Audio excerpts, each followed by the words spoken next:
Well, we get a lot of questions, we being Aaron and I, about this church. Things like, why do you wear stoles and robes? And why do we call this a church? And do we believe in heaven? And do we believe in God? So the short answer on each one of those is, this is a sign of our ordination. This is a sign of our ministry. We are a church because of our history. Heaven is a question mark that we will not answer, and God is up to you, okay? So,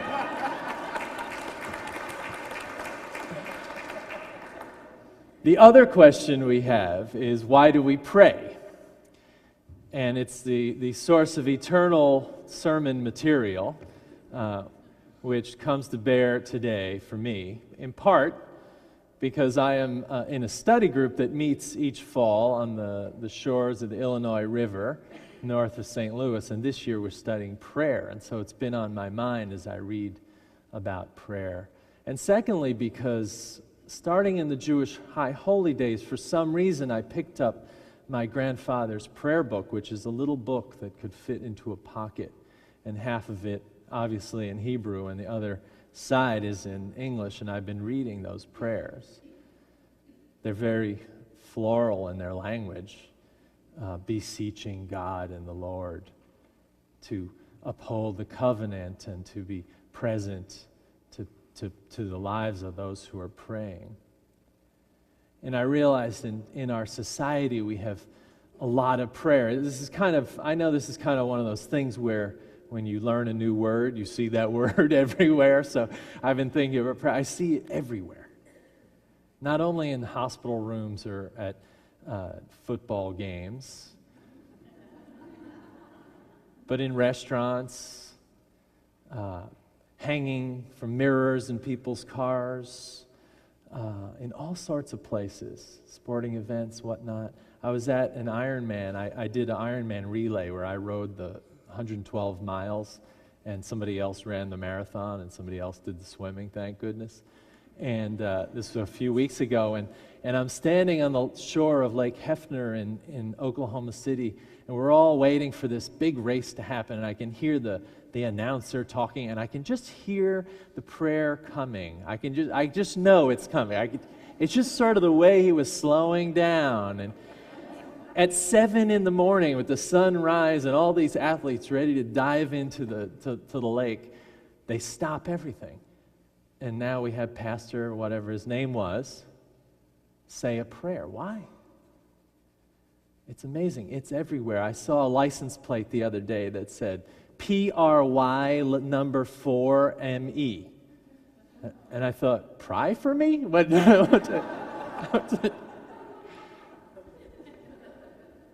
I guess that could be interpreted in a certain way. One time when I was coaching baseball in Little League, I remember a moment where I'm preparing my team to play, and the opposite team gathers around home plate. And well, that's odd. And the coach comes over to me and he says, "Would you like to pray with us?" And here I am, a minister, although I look a little like a coach at that moment. And I don't know what to say.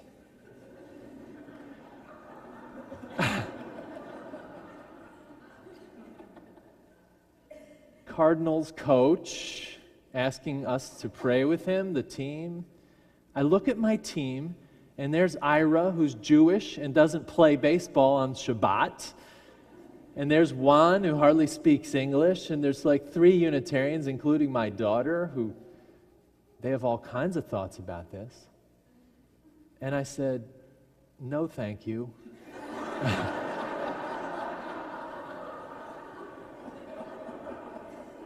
And we beat them 13-1. So I don't know, but this is the kind of relationship I have with prayer, and I know that some of you do too. It feels at times like meaningless. It feels strange to do. It feels like people do it all for the wrong reasons. And I know this is kind of odd coming from someone wearing a stole and a robe in a church that talks sometimes about heaven and God, but that's what it is. It's an odd thing that's infused in our society. To pray defined is an interesting thing. Wherever human beings are, there are prayers. One scholar said prayer is speech, but richer than speech alone. It is a peculiar kind of speech that acts, a peculiar kind of action that speaks to the depths and heights of our being.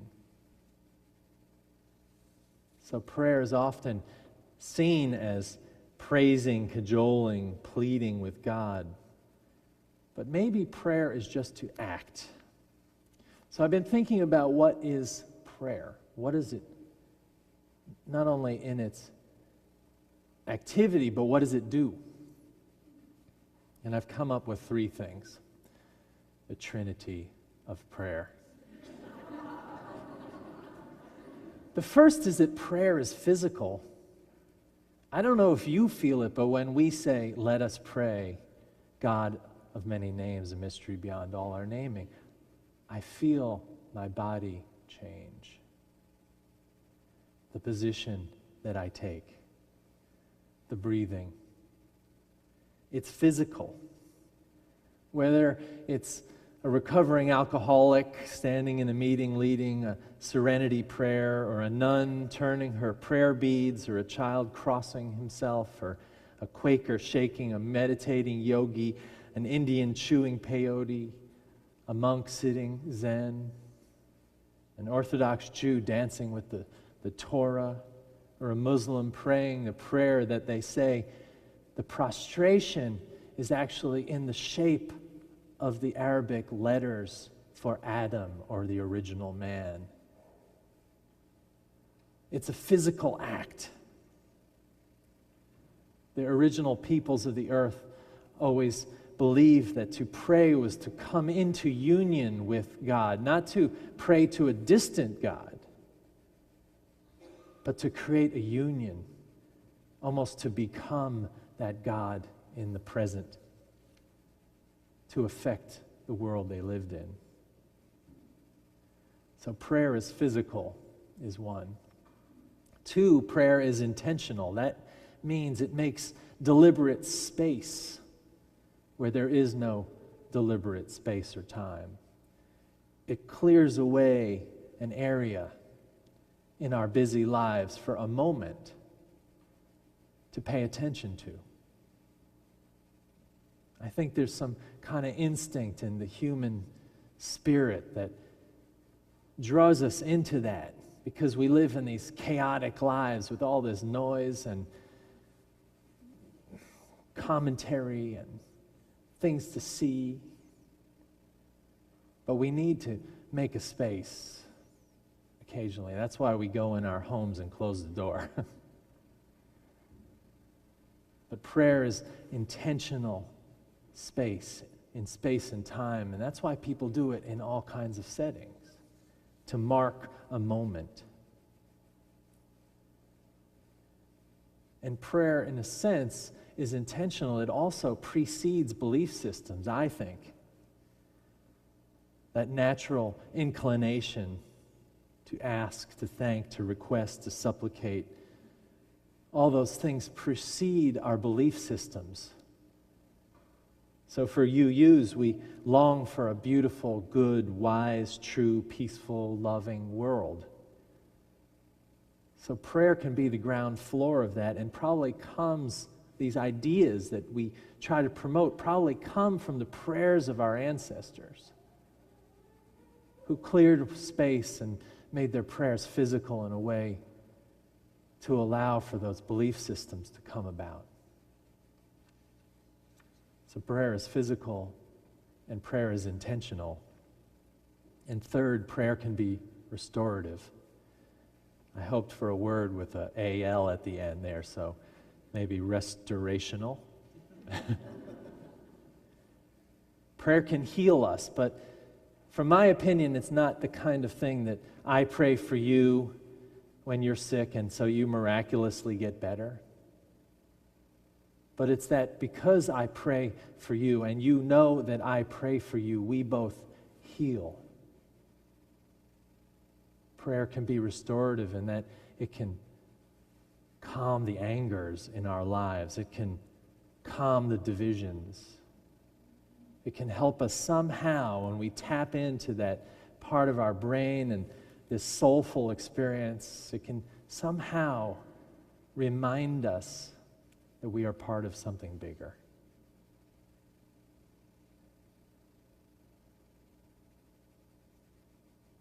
I realize that thinking about prayer and how I reject it sometimes, how I say, I don't need to pray, I don't need your prayers, I don't need you to think for me. And in some way, that's my ego speaking. That is protecting me from being changed, protecting me from being restored in some ways. For some reason, I want to stand arm's length to that activity of the soul.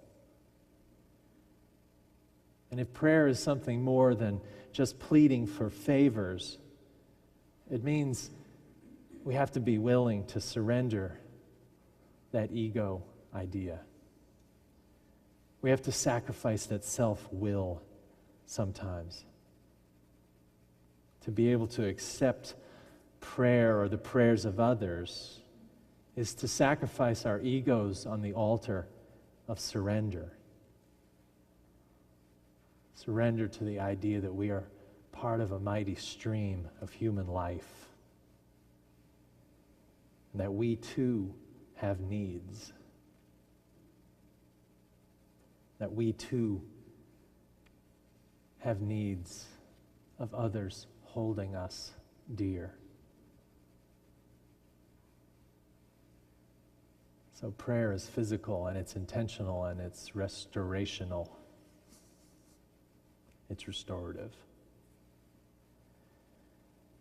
Now, I've been reading a book by my colleague, a UU colleague. Her name's Kate Braystrup. I recommend this book to you. It's called Beginner's Grace, Bringing Prayer to Life. And on page 8, she says this: here and there, one comes across a true rarity, a person who is wholly neutral when it comes to prayer. But most people have strong opinions, at least when, how, and to whom we would rather not pray.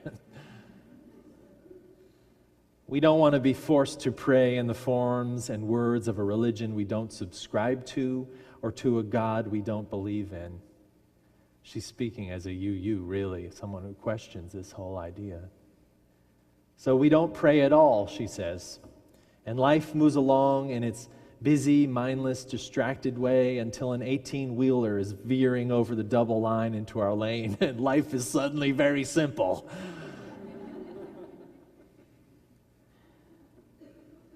What prayer, she says, at its best and at our best has always done is to help us live consciously, honorably, and compassionately. She tells a story in that book about being in a situation after she gave birth, having a postpartum depression that was more than she could bear, and she was looking for answers to her grief in that moment, really. And she tells the story of looking for a religion. This is before she became a Unitarian. And she said she didn't need someone to tell her what to be. She needed someone to tell her what to do.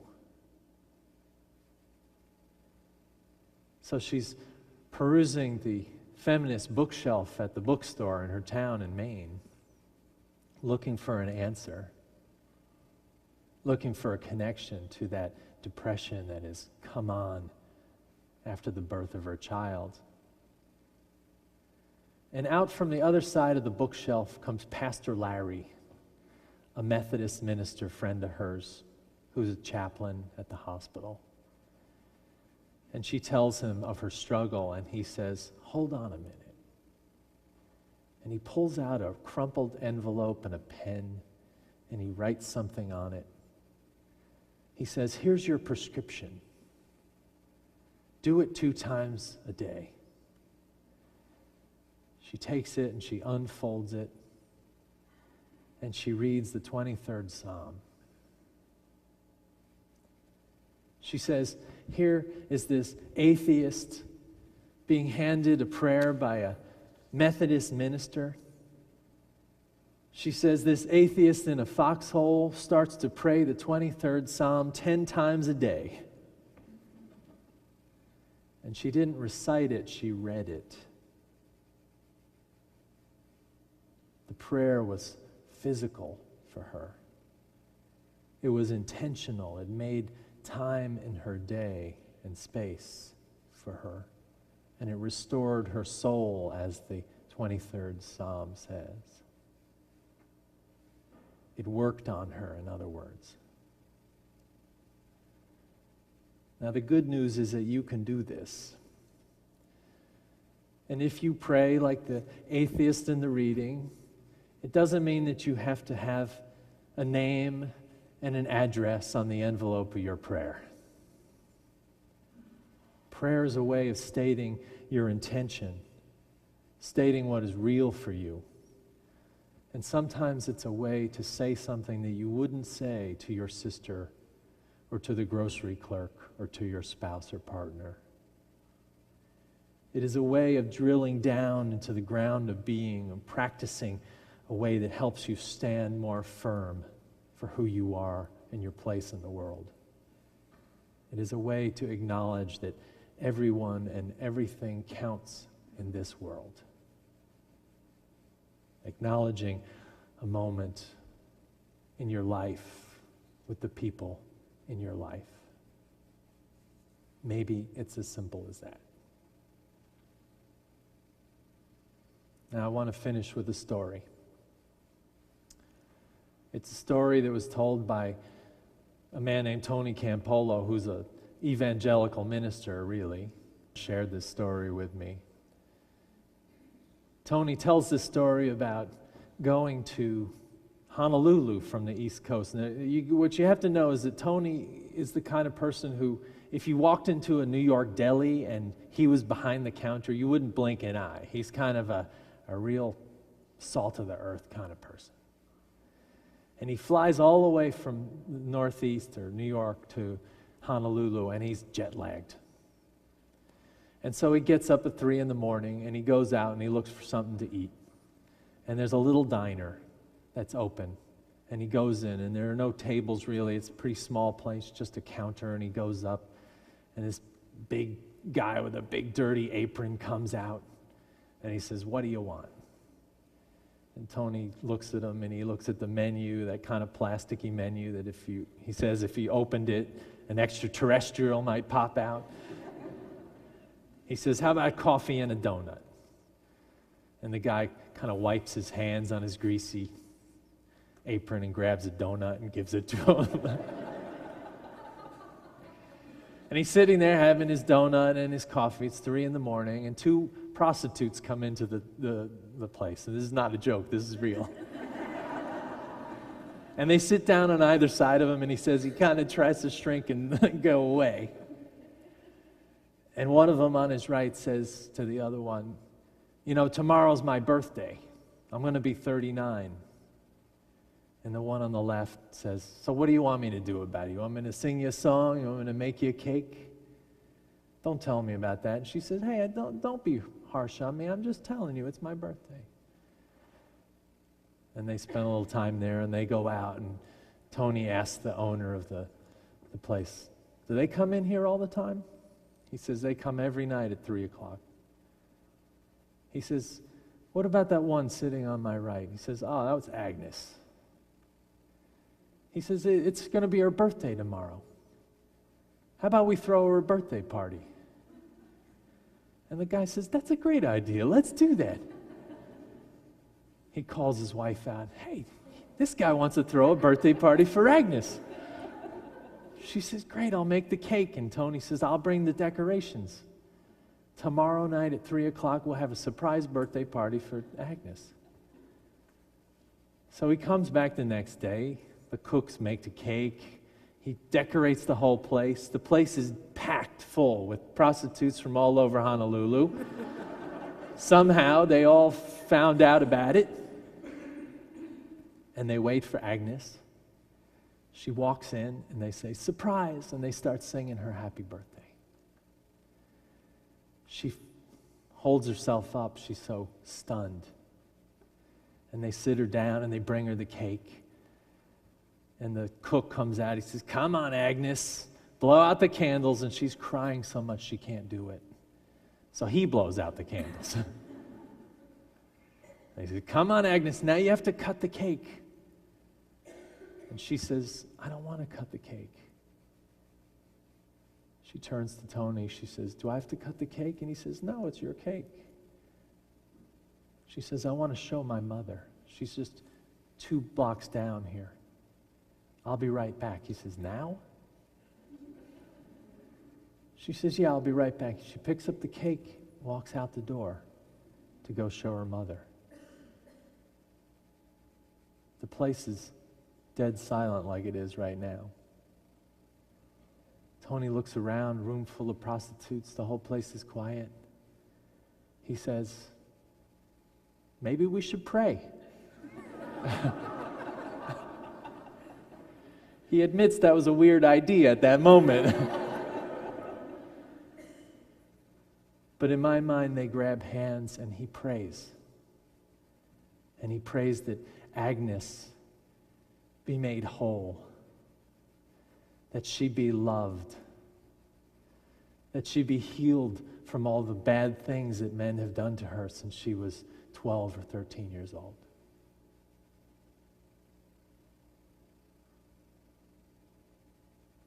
When the prayer ends, I imagine tears all in the room. And I imagine a cut to Agnes standing over her sleeping mother, tears with the cake. Some innocence reborn, some dignity, that she has been celebrated. At the end of the prayer, the cook turns to Tony and he says, "What kind of church do you go to?" Tony says, "I go to the kind of church that throws prostitutes a birthday party at 3 a.m.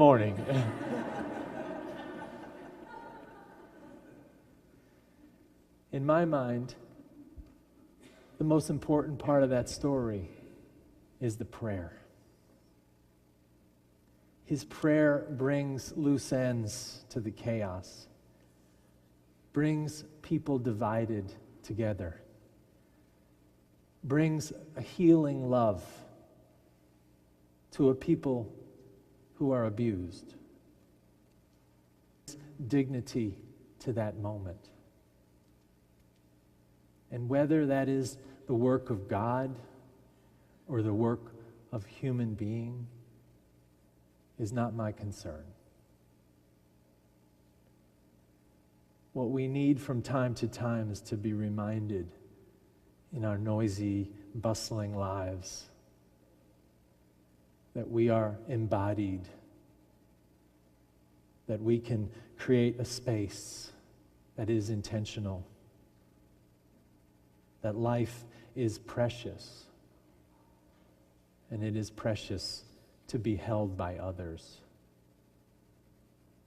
And to do all those things is to pray.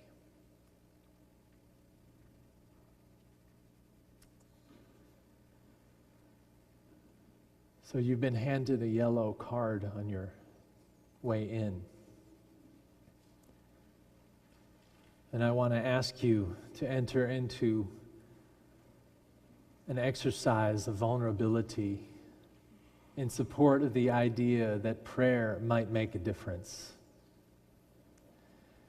And that is to write on that card something you want prayed for yourself. Something you would like someone else to pray for you. And I don't mean prayer for peace in the Middle East. I mean, pray for me. This is what I need to be held for. And each of those prayers will be collected in a basket by an usher. And then, for those of you who put a prayer in those baskets, I ask you to pick a prayer out of those baskets on your way out, preferably not your own. And to spend time this week praying the prayer on your card. If I was going to write a card, it would be prayers for my children and all the anxiety that they must deal with in getting through school. You can pray for me also. Would you take a moment and write a prayer on your card, if you will?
If you wish for those prayers to be prayed this week, we ask you to pass them to the ends of the aisles, and the ushers will gather them.